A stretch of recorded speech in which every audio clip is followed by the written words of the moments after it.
which sufficed for the increasing mildness of spring, and went out again, sometimes pausing at the front door, going on to the drawing room, then returning again to the front door. It faced westward, and though gloom prevailed inside, there was still light enough without to see with distinctness.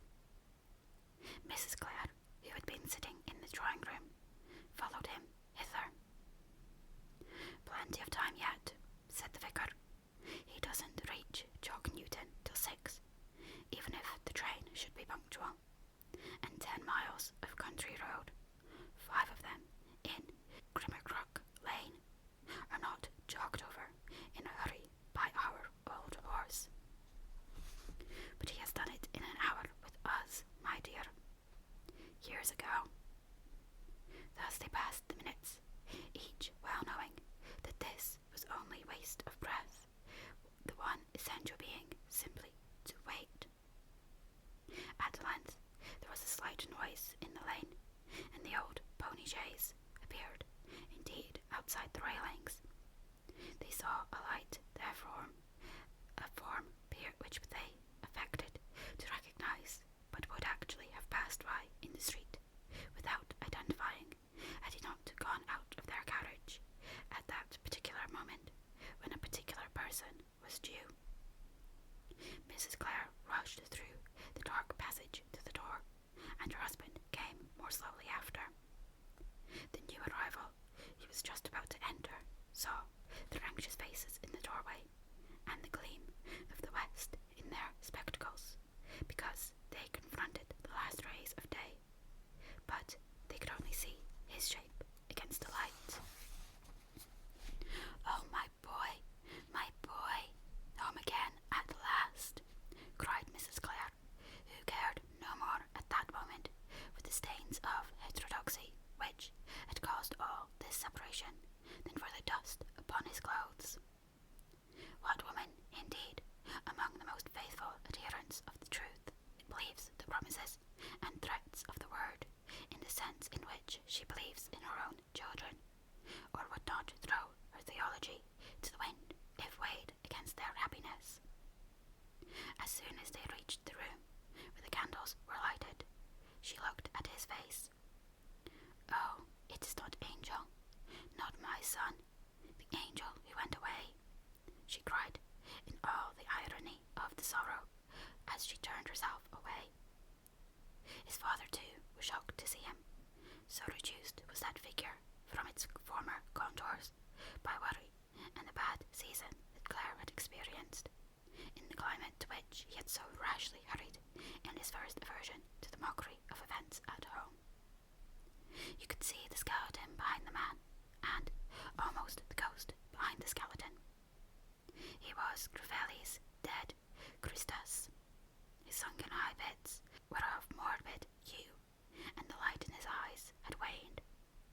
The angular hollows and lines of his aged ancestors had succeeded to their reign on his face 20 years before their time. "I was ill over there, you know," he said. "I am all right now."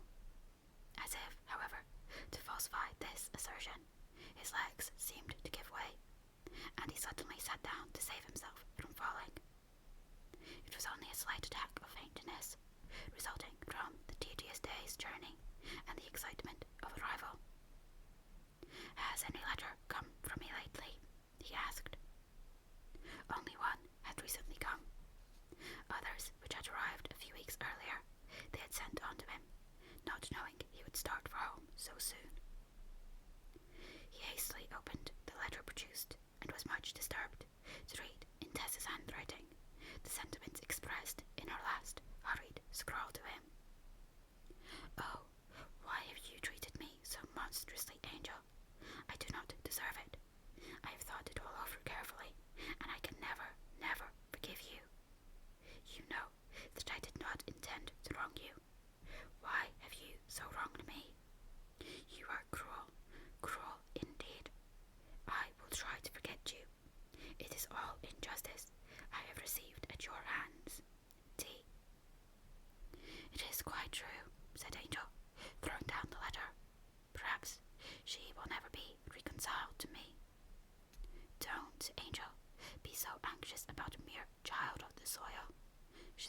the mother. Child of the soil. Well, we are all children of the soil. I wish she were so, in the sense you mean.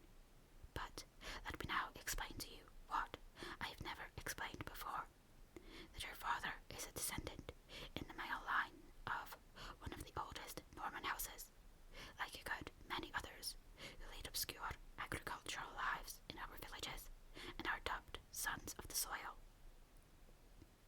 He soon retired to bed, and the next morning, feeling exceedingly unwell, he remained in his room, pondering. The circumstances amid which he had left Tess were such that, though while on the south of the equator, it had seemed the easiest thing in the world to rush back into her arms. Now that he had arrived, it was not so easy as it had seemed. She was passionate, and her letter made him ask himself if it would be wise to confront her unannounced in the presence of her parents. Supposing that her love had indeed turned to dislike during the separation, a sudden meeting might lead to bitter words. Claire, therefore, thought it would be best to prepare Tess and her family by sending a line to Marlowe, announcing his return, and his hope that she was still living with them there, as he had arranged for her to do when he left England. He dispatched the inquiry that very day, and before the week was out, there came a short reply from Mrs. Durbeyfield, which did not remove his embarrassment, for it bore no address, though, to his surprise, it was not written from Marlowe. Sir, do I write these few lines to say that my daughter is away from me at present, and I am not sure when she will return, but Jay will let you know as soon as she do. Jay do not feel at liberty to tell you where she is temporarily biding. Jay should say that me and my family have left Marlowe for some time. Yours, J. Durbeyfield. It was such a relief to Claire to learn that Tess was, at least, apparently well, that her mother's stiff reticence as to her whereabouts did not long distress him. They were all angry with him, evidently. He would wait till Mrs. Durbeyfield could inform him of Tess's return, which her letter implied to be soon. He discovered no more. His had been a love which alters when its alteration finds. He had undergone some strange experiences in his absence. He had seen the virtual Faustina in the literal Cornelia, a spiritual Lucretia in a corporal Byron.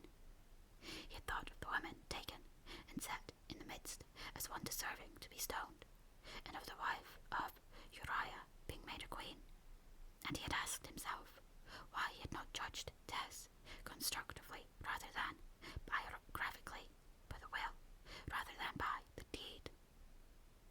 Day after day passed while he waited at his father's house for the promised second note from Joan Durbeyfield, and indirectly to recover a little more strength. The strength showed signs of coming back, but there was no sign of the letter. Then the letters that had been sent on to him in Brazil were returned, and he read the one from Tess, where she had written from Flint Gamash. The unexpected sentences unmanned him quite. I must cry to you in my trouble. I have no one else. I think I must die if you do not come soon, or tell me to come to you. Please, please, not to be just, only a little kind to me. If you would come, I could die in your arms. I would be well content to do that, if so be you had forgiven me. If you will send me one little line, and say, I am coming soon, I will bide on, angel, oh, so cheerfully. Think how it do hurt my heart not to see you ever, ever. Ah, if I could only make your dear heart ache one little minute of each day, as mine does every day and all day long, it might lead you to show pity on your poor, lonely one. I would be content, aye, glad to live with you as your servant, if I may not as your wife.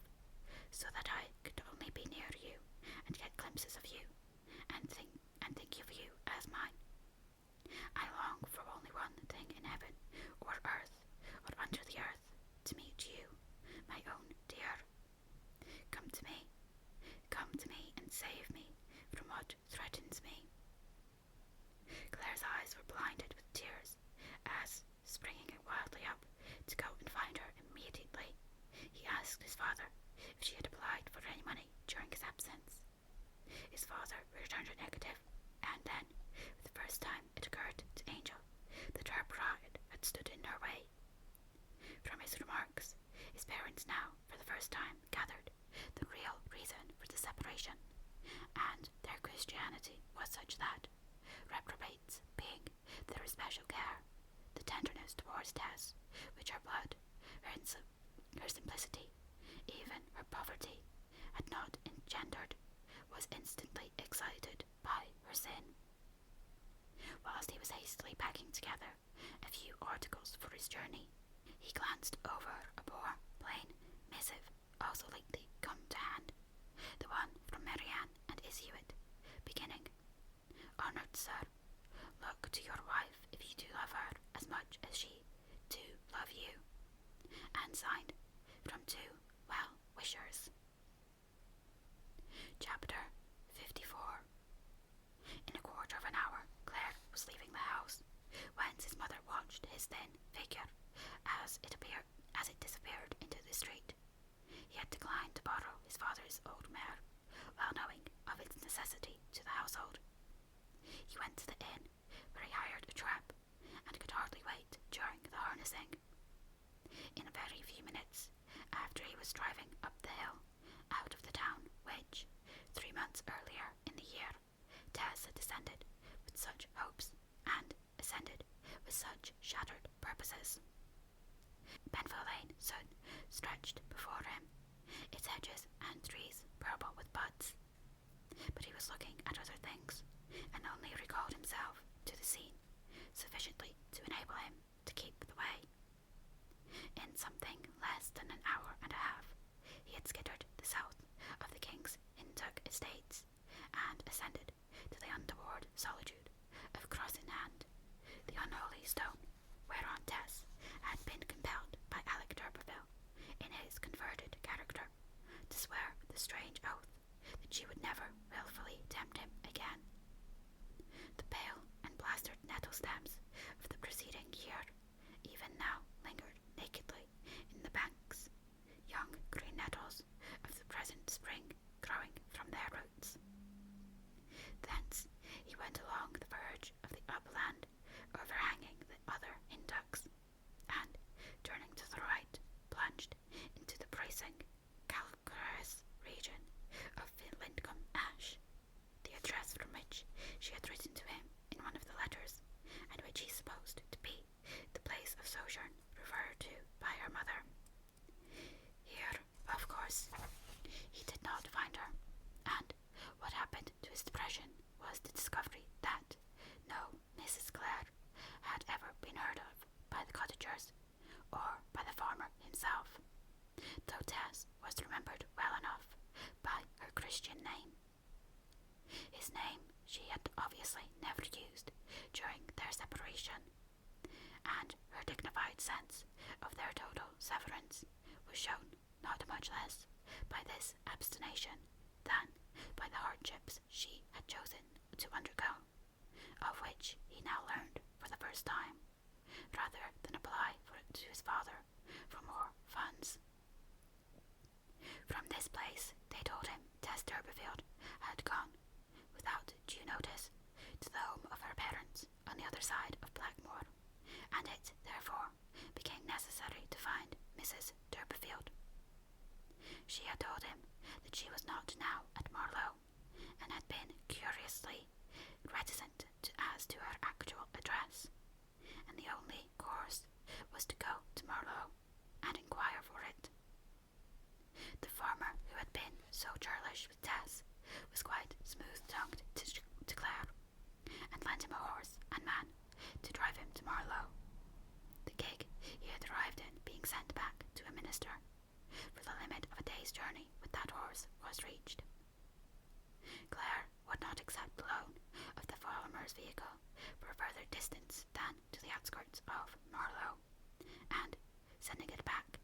man who had driven him, he entered on foot the village, which was the spot of his dear Tess's birth.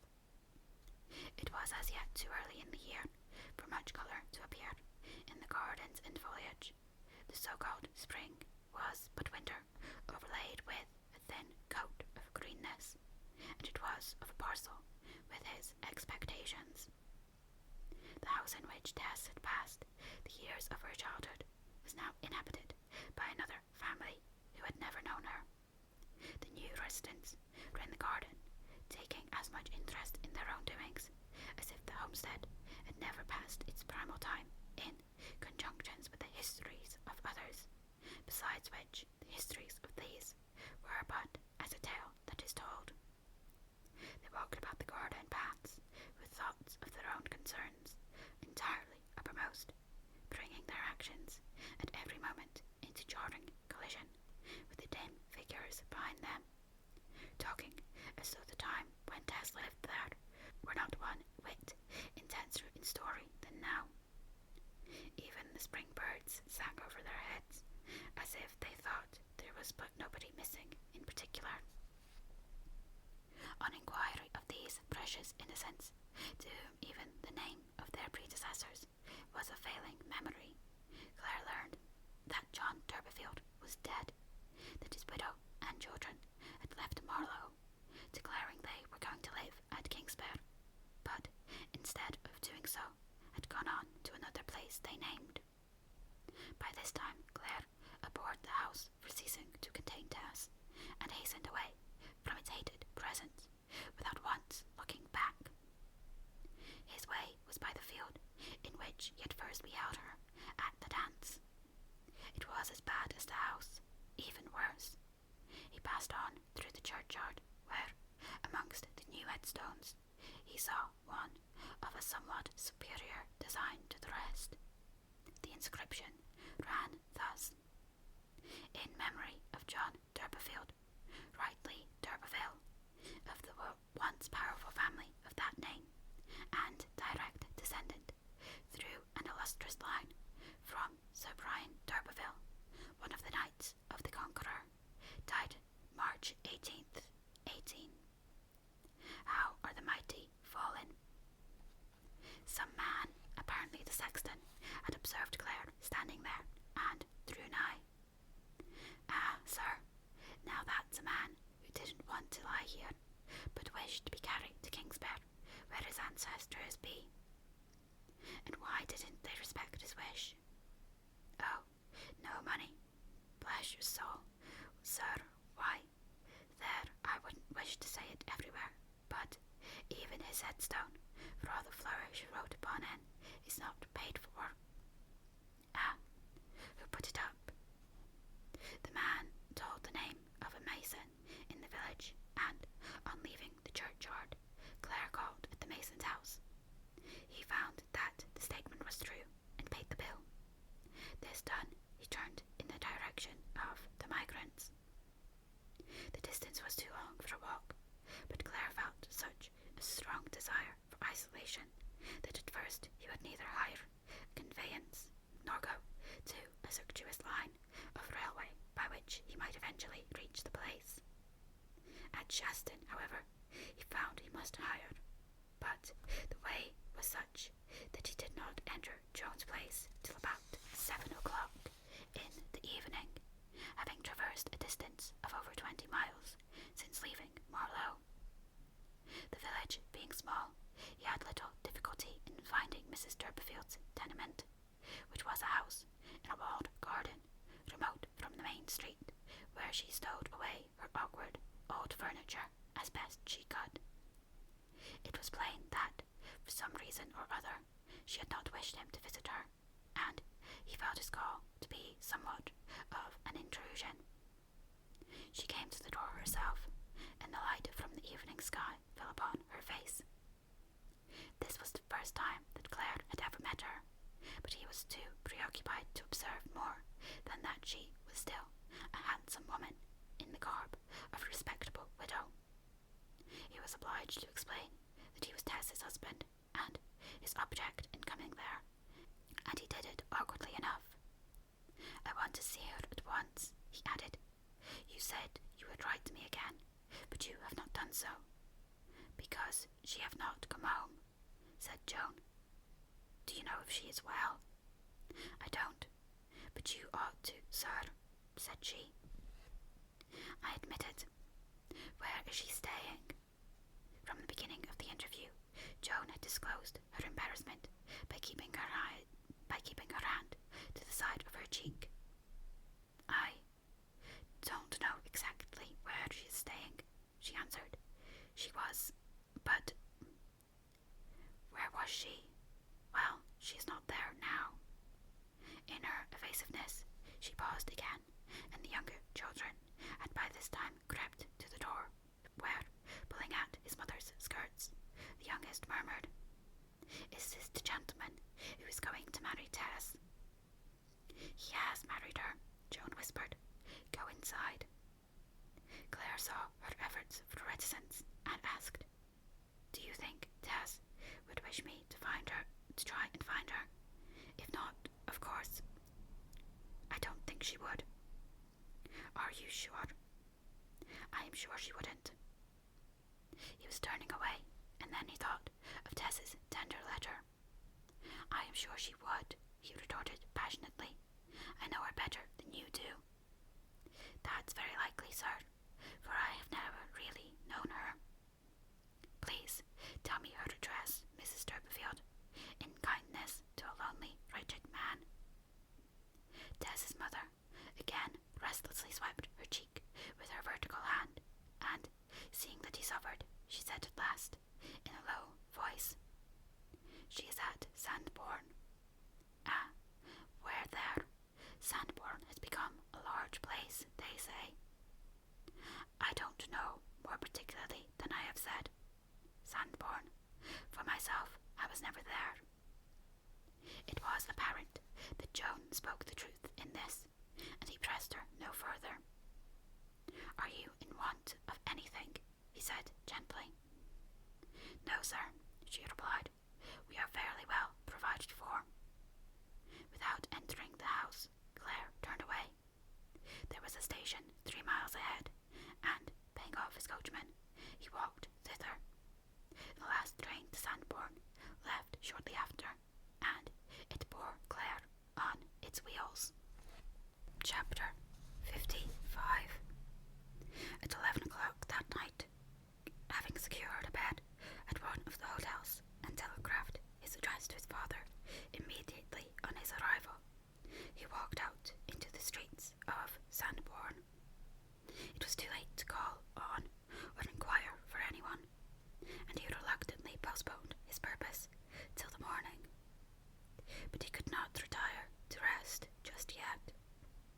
This fashionable watering place, with its eastern and its western stations, its piers, its groves of pines, its promenades, and its covered gardens, was, to Angel Clare, like a fairy place suddenly created by the stroke of a wand and allowed to get a little dusty.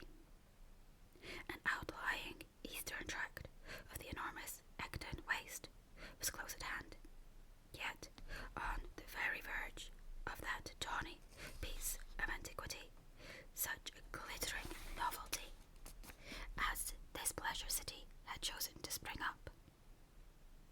Within the space of a mile from its outskirts, every irregularity of the soil was prehistoric, every channel an undisturbed British trackway, not a sod having been turned there since the days of the Caesars.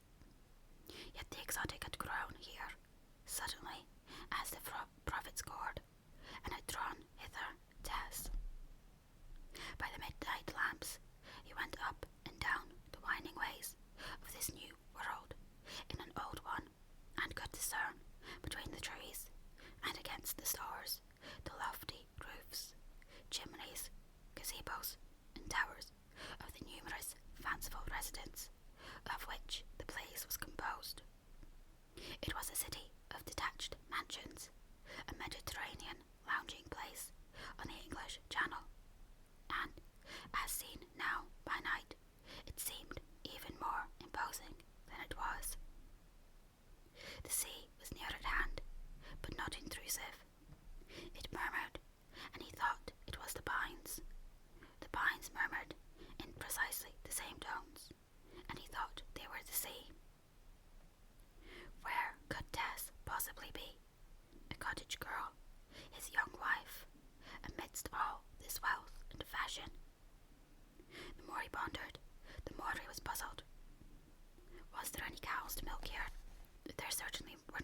notes to tell.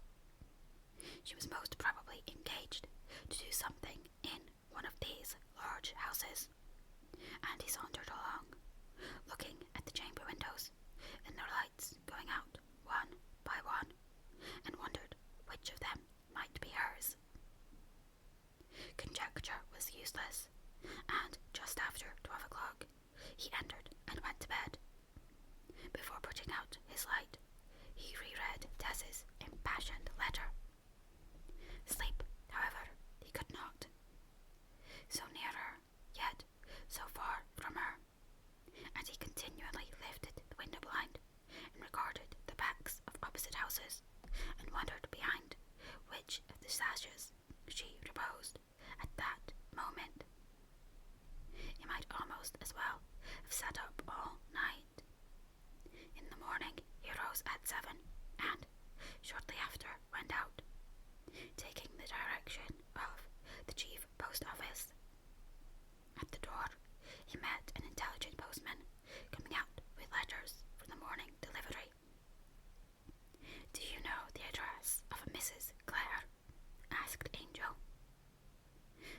The postman shook his head. Then, remembering that she would have been likely to continue the use of her maiden name, Claire said, "Or a Miss D'Urberville." D'Urberville. This also was strange to the postman addressed. "There's visitors coming and going every day, as you know, sir," he said, "and without the name of the house, 'tis impossible to find them."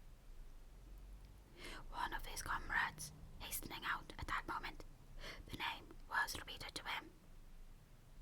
"I have no name of D'Urberville, but there is the name of D'Urberville at the Herons," said the second. "That's it," cried Claire, pleased to think that she had reverted to the real pronunciation. "What place is the Herons?" "A stylish lodging house. 'Tis all lodging houses here, bless ye." Claire received directions how to find the house, and hastened thither, arriving with the milkman.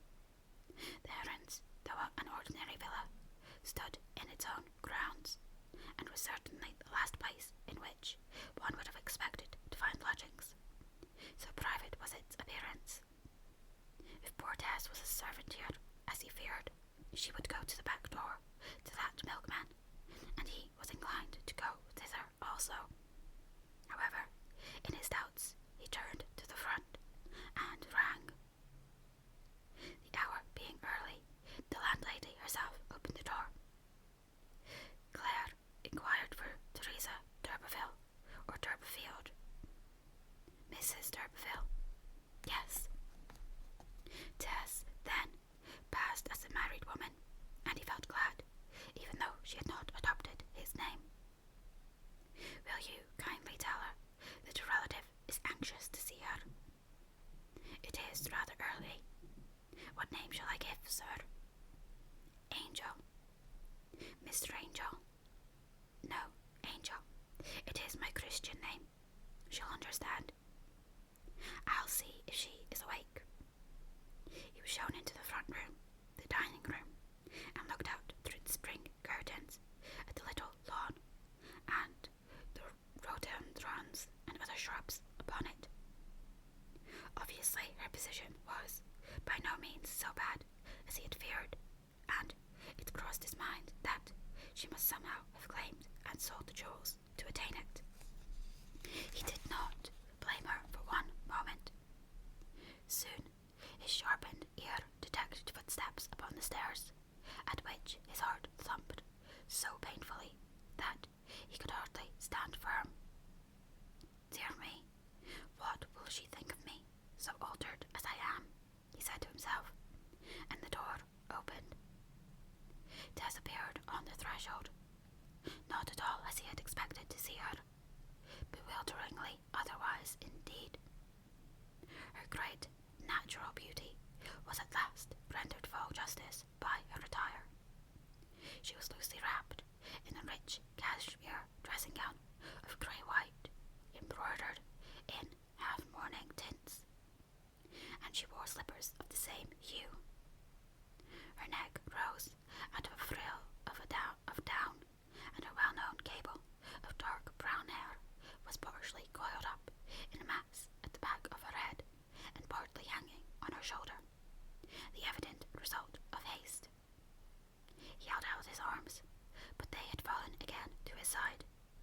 she had not come forward, remaining still in the opening of the doorway. Mere yellow skeleton that he was now, he felt the contrast between them, and thought his appearance distasteful to her. "Tessie," he said huskily, "can you forgive me for going away? Can't you? Come to me. How do you get to be like this?" "It is too late," said she, her voice being so hard that it echoed in the room, her eye glittering unnaturally. "I did not think rightly of you. I did not see you as you were," he continued to plead. "I do now, dearest Tessie, mine." "Too late," she said rapidly, waving her hand in the impatience of a person whose tortures cause every instant to seem an hour. "Don't come close to me, Angel. No, you must not. Keep away. But don't you love me, my dear wife, because I've been so pulled down by illness? You are not so fickle. I'm come on purpose for you. My mother and father will welcome you now. Yes, oh yes, but I say it is too late," she almost shrieked. She seemed to feel like a fugitive in the dream, who tried to move away but could not. "Don't you know all? Don't you know it? Yet how do you come here if you do not know?" "I inquired here and there, and I found the way. I waited and waited for you," she went on, her tones suddenly resuming their old fluty pathos. "But you did not come, and I wrote to you, and you did not come. He kept on saying you would never come any more, and that I was a foolish woman. He was very kind to me and mother, and to all of us after his father's death. I don't understand. He has won me back to him." Claire looked at her keenly, then, gathering her meaning, flagged like one plague-stricken, and his glance sank. It fell on her hands, which, once rosy, were now white and delicate. She continued, "He is upstairs. I hate him now because he told me a lie, that you would not come again. And you have come. But will you go away, Angel, please, and never come any more?" They stood fixed, their baffled hearts looking out of their eyes with joylessness pitiful to see. Both seemed to implore something to shelter them from reality. "Ah, it is my fault," said Claire. But he did not get on. Speech was as inexpressible as silence. A few instances passed, and he found that Tess was gone. His face grew colder and more shrunken as he stood concentrated on the moment, and a minute or two after he found himself in the street, walking along he did not know whither. Chapter 56. Mrs. Brooks, the lady who was the householder at the Herons and owner of all the handsome furniture, was not a person of an unusually curious turn of mind. She was too deeply materialized, poor woman, by her long and enforced bondage to that arithmetic demon, profit and loss, to retain much curiosity for its own sake, and, apart from possible lodgers' pockets. Nevertheless, the visit of Angel Clare to her well-paying tenants, Mr. and Mrs. d'Urberville, as she deemed them, was sufficiently exceptional in point of time and manner to reinvigorate the feminine proclivity, which had been stifled down as useless, save in its bearings on the letting trade. Tess had spoken to her husband from the doorway without entering the dining room, and Mrs. Brooks, who stood within the partly closed door of her own sitting room at the back of the passage, could hear fragments of the conversation, if conversation it could be called, between those two wretched souls. She heard Tess reascend the stairs to the first floor, and the departure departure of Claire and the closing of the front door behind him. Then the door of the room above was shut, and Mrs. Brooks knew that Tess had re-entered her apartment. As the young lady was not fully dressed, Mrs. Brooks knew that she would not emerge again for some time. She accordingly ascended the stairs softly and stood at the door of the front room, a drawing room, connected with the room immediately behind it, which was a bedroom, by folding doors in the common manner. The first floor, containing Mrs. Brooks' best apartments, had been taken by the week by the d'Urbervilles. The back room was now in silence, but from the drawing room there came sounds. All that she could at first distinguish of them was one syllable, continually repeated in a low note of moaning, as if it came from a soul bound to some exionine wheel. Oh, oh, oh. Then a silence, then a heavy sigh, and again, oh, oh, oh. The landlady looked through the keyhole. Only a small space of the room inside was visible, but within that space came a corner of the breakfast table, which was already spread for the meal, and also a chair beside. Over the seat of the chair, Tess's face was bowed, her posture being a kneeling one in the front of it. Her hands were clasped over her head. The skirts of her dressing gown and the embroidery of her nightgown flowed upon the floor behind her, and her stockingless feet, from which the slippers had fallen, protruded upon the carpet.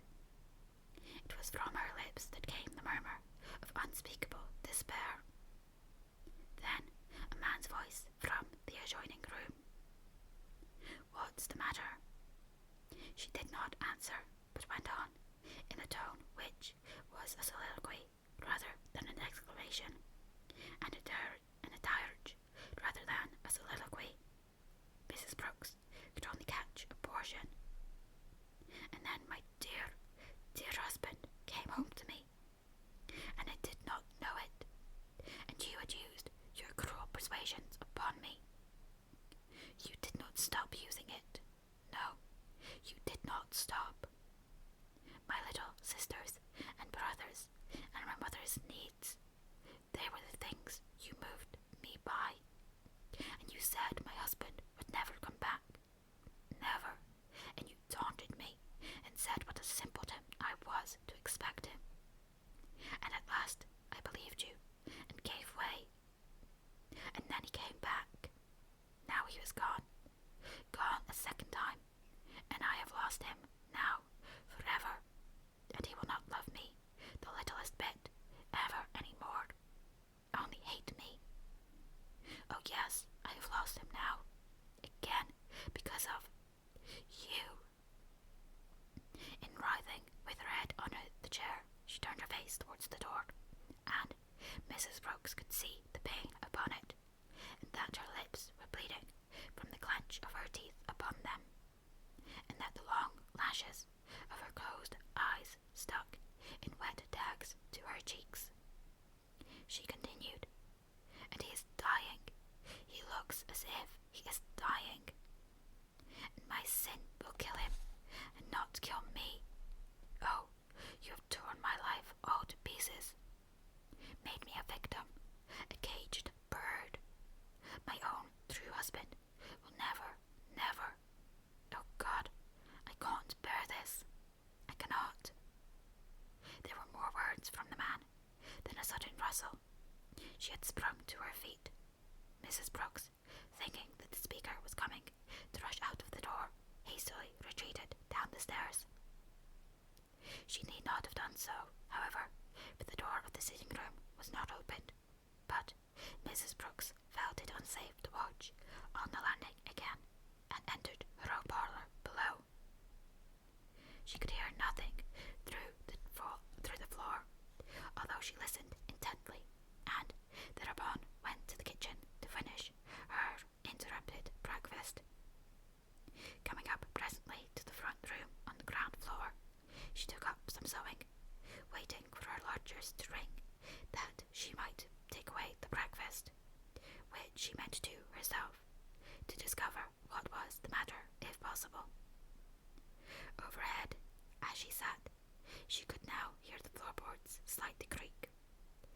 if someone were walking about, and presently the movement was explained by the rustle of garments against the banisters, the opening and closing of the front door, and the form of Tess passing to the gate on her way into the street.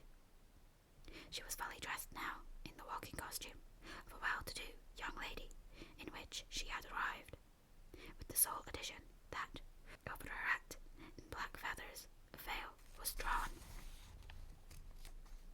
Mrs. Brooke had not been able to catch any word of farewell, temporary or otherwise, between her tenants at the door above. They might have quarrelled, or Mr. D'Urberville might still be asleep, for he was not an early riser. She went into the back room, which was more especially her own apartment, and continued her sewing there. The lady lodger did not return, nor did the gentleman ring his bell. Mrs. Brooks pondered on the delay, and on what probable relation the visitor who had called so early bore to the couple upstairs. In reflecting, she leaned back in her chair. As she did so, her eyes glanced casually over the ceiling till they were arrested by a spot in the middle of its white surface, which she had never noticed there before. It was about the size of a wafer when she first observed it, but it speedily grew as large as the palm of her hand, and then she could perceive that it was red. The oblong white ceiling, with this scarlet blot in the midst, had the appearance of a gigantic ace of hearts. Mrs. Brooks had strange qualms of misgiving. She got upon the table and touched the spot in the ceiling with her fingers. It was damp, and she fancied that it was a blood stain. Descending from the table, she left the parlour and went upstairs, intending to enter the room overhead, which was the bedchamber at the back of the drawing-room. But, nerveless woman as she had now become, she could not bring herself to attempt the handle. She listened. The dead silence within was broken only by a regular beat. Drip, drip, drip. Mrs. Brooks hastened downstairs, opened the front door, and ran into the street. A man she knew, one of the workmen employed at the adjoining villa, was passing by, and she begged him to come in and go upstairs with her. She feared something had happened to one of her lodgers. The workman ascended and followed her to the landing. She opened the door of the drawing-room and stood back for him to pass in, entering herself behind him. The room was empty. The breakfast, a substantial repast of coffee, eggs, and a cold ham, lay spread upon the table untouched, as when she had taken it up, excepting that the carving knife was missing. She asked the man to go through the folding doors into the adjoining room. He opened the doors, entered a step or two, and came back almost instantly with a rigid face. My good God, the gentleman in bed is dead. I think he has been hurt with a knife. A lot of blood has run down upon the floor. The alarm was soon given, and the house, which had lately been so quiet, resounded with the tramp of many footsteps, a surgeon among the rest. The wound was small, but the point of the blade had touched the heart of the victim, who lay on his back, pale, fixed, dead, as if he had scarcely moved after the infliction of the blow. In a quarter of an hour, the news that the gentleman, who was a temporary visitor to the town, had been stabbed in his bed, spread through every street and villa